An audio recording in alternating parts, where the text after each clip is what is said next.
Have you ever wanted to run a workshop or facilitate something and just didn't know what to do? We're going to give you some really good tips in here. I'm Kathy Bertilli from the IntimacyDojo.com, and I'm here with Monique Darling and Peter Peterson from EverydayTantra.com. Thanks so much for being here. Thanks for having us, and we're super excited to invite you to a weekend intensive of getting to dive into basically how we've lived our life for the past 10 years and really getting to dive into what makes an amazing facilitated event. Yeah, I know that when I would go to events and I would just, when I was new into the community and I'd watch them and like, oh, I really wish I could do that. That looks so cool. And when you're sitting in the audience, you don't know all the work that's going on behind the scenes. But I know I did this the hard way for a lot of time. Like the first classes I taught, it was just like brute strength and like fear and nervous, like, am I doing the right thing?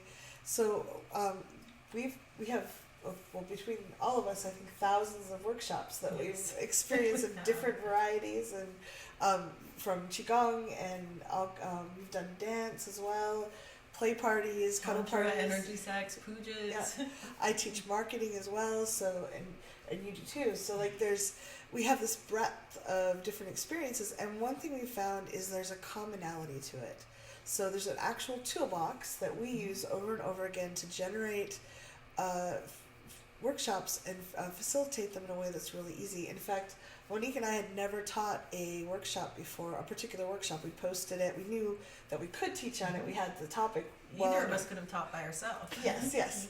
But we hadn't ever taught together, and we didn't actually have a plan for it, and everything was kind of running a little bit late that day. We sat down in 10 minutes using these very tools and generated a really powerful, like, I was so proud of that workshop. It was so good. Me too. And we're people, like, when's the next one? Yeah, people were really trying. They're like, oh my God, I never thought of it that way.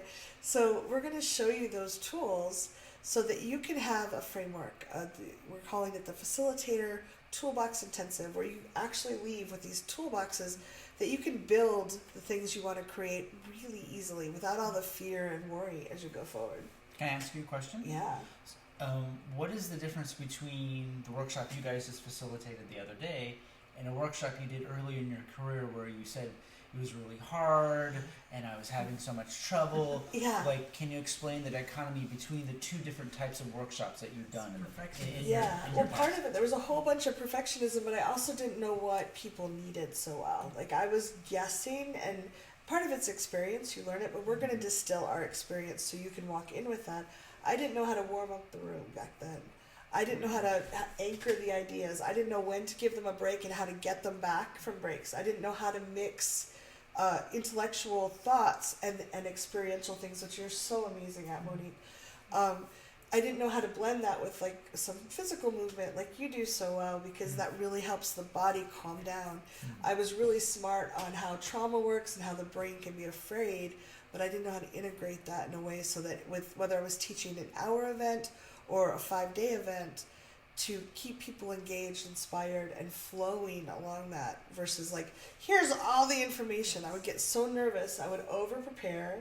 I'd have 5 times too much information, and I would throw it all at them as hard as I could, and then they would leave drained and stunned. They're blown out. Yeah, they're actually, some of them left, and I feel so bad about it, but I'm sure some of the people left my earlier workshops going, oh, I'm really bad at this. There's too much information I don't know, and I can't get it all. It's going too fast. So, and maybe some of the more advanced people were fine, but like the new people, the people that were shy or a little intimidated by the topic, were probably just overwhelmed. I think when you're a beginning facilitator, you tend to think that logic is the way to get that information out. We're very logic based, and we're like, okay, I'm just going to get all this information. Yeah. Where when you become more of an experienced facilitator, you start to listen to more of your intuition and realize that there are certain little nuances to how to keep the audience compelled and interested on every single word that's coming out of your mouth. And get them to embody the information. I can give you a checklist right now, but you have the checklist, it's not in your body, and you're not going to use it very well. And that's one of the things we're going to do for the Facilitator Weekend, is we're going to invite you to 2 events that we're running and let you participate a little bit so you get a taste of what's actually happening, so you can experience it. Even if you're afraid, we promise to make it gentle and easy. But so you can embody that and try it out, get a taste of it, and like, oh, I would like to do it a little bit this way. And when I started, then I didn't trust my intuition at all. And so I started with cuddle parties because it was a way I could sit and hold the script and look down and like actually read something. But it was so scary still. But at least it helped me be able to get up there in front of people. And I'd practice every single night, whether I had one person or 30 people in the room. And so it really started helping me acclimate to, what does it feel like? What does it feel like when I'm offering this? And so I would sit and write a whole outline like Kathy's talking about and have 30 exercises and have all of this information to make sure I need to give this to you. And as you start facilitating more and more, then you realize the room's giving you way more than you could ever give the room. So I set this intention and I'm like, okay, here's what I'm wanting to bring to the table. And then, in whatever's alive in the room, then I allow that aliveness and that energy and what's coming up to be able to help teach the intention that I brought. Yeah, the more facilitation that you do, you start to realize there's certain cues in the audience of who's listening and who's checking out, and how to augment your delivery so that everybody is really more encapsulated with the information that's coming from who you are. Yeah. And people want to listen to compelling stories. They want to listen to people that have some vim and vigor and passion and desire for what they're doing. If you're just kind of drably sitting there spewing out all this logical information, you're going to lose people in the first few minutes. And if you can't engage their brain and their heart, you're not going to teach them. Absolutely. You're throwing information and hoping a little sticks versus like, I'm going to feed it to you and help Right. you like integrate it. Exactly. So you want to create this container where people feel like that it's okay to get it wrong. It's okay to experiment. It's okay to test new waters and see what's available to you, because that's the majority of people that are coming to workshops are wanting to try something new, or they're wanting to integrate something that they've been called to. So if you're throwing stuff at them, that's not going to make them feel safe to want to experiment, because then it's just another to-do list that they can't do. Yeah. Yeah, so have a guideline, have an agenda, but be willing to throw the agenda out the window if there's certain people in the room that are not understanding what's happening. Yeah. So we're going to help you learn how to trust yourself to be able to hold a room with people and offering what it is that you have experience on, that you love, and helping them co-create with you. Yeah, and if some of you are going intuition, reading the room, I'm a very analytical person. I'm somewhere more on the right of Wu, PhD. Kathy's a pragmatist. Yes, we're gonna actually walk you through the steps. So like we're gonna talk about how you get prepared before, how you build up anticipation in the audience, how you build relationships with the venue, the people at the venue that you're going to. Your hosts, if you're traveling around the world, what that networking looks You're like. so good at that, yeah.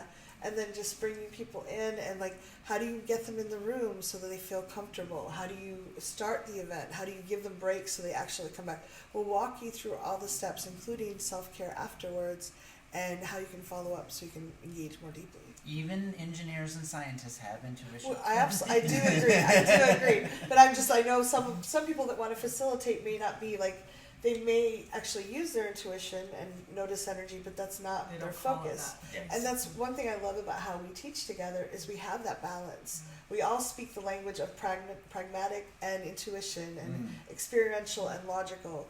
So it's a blend. It's a blend balance. You get to come play Yeah. in your spectrum. And here's the piece: is so many people do workshops, and for me, and Peter and Kathy, we love doing play shops. Because if you're not loving it, if you're not enjoying it, if you're not diving in to the places that feel good to you, then you're not going to want to continue doing it. And so the whole idea of this weekend is to help you succeed in offering what your gifts are and giving you this toolbox and this set of plans, like this whole container. it's almost a recipe. Yeah, a recipe. And you can make it different. You can make it enough for 10 people or 30 people or 1,000 people. You can make, oh, you're a vegetarian? Okay, I'll leave that part out. So you have you have a whole bunch of, you can mix the flavors and change up what you're delivering. Perfect. Yeah. So we hope that you'll come join us. Yeah, it's in May and it's going to be in San Jose, California. Yeah. So thanks for listening. And if any of this is calling to your soul or your heart, or you're just like, wow, I'm really curious and intrigued, then please click on the link below and find out more. Yeah, and if you're feeling like you're too shy, too big, too old, too young, please realize that your audience has those same fears. The people whose lives you want to touch have those same fears, and then you can help them pass that just by modeling that very thing. I used to think I was too much, too shy, too old, whatever. I used to think I was too big. I can still make a difference for people. you can make a difference for people, and they are calling for you. There are people at 3 a.m. praying that you will come forward and share your information. Well said. So just do it. Thanks, guys. Hope to see you there.